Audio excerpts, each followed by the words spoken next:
नीलम दिशा हमर नमस्कार दर्शक लोकनि एहि चैनल के सब्सक्राइब करबाक लेल लाल बटन का दबाव आ तकर बाद घंटी पर क्लिक क के नव नव मैथिली गीतक आनंद उठाओ।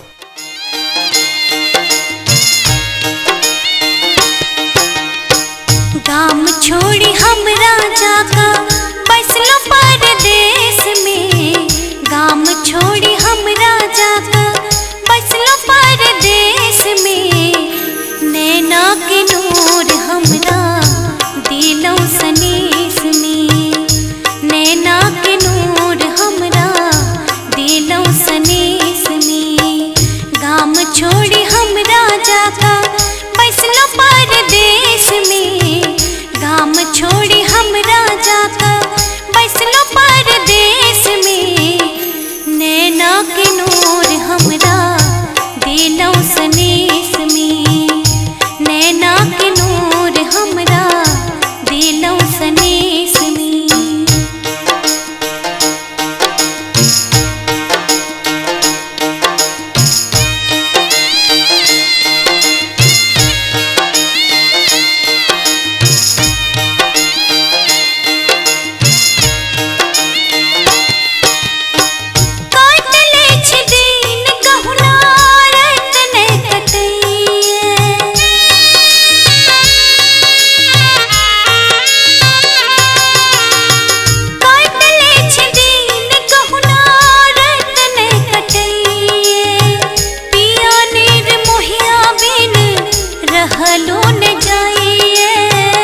रहलो न जाइए,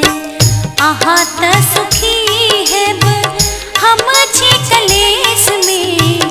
आहा त सुखी हेब हम छी कलेश में, नैना के नूर हमरा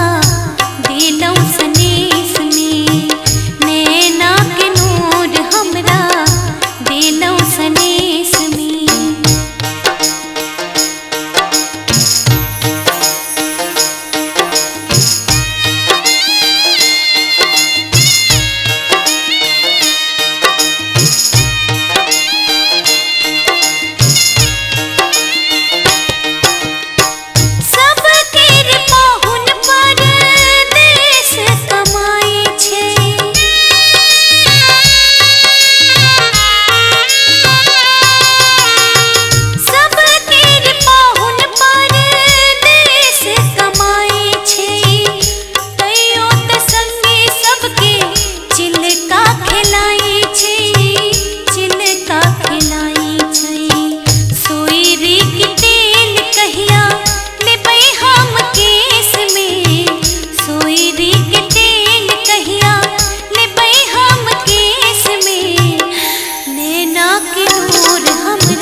सुनी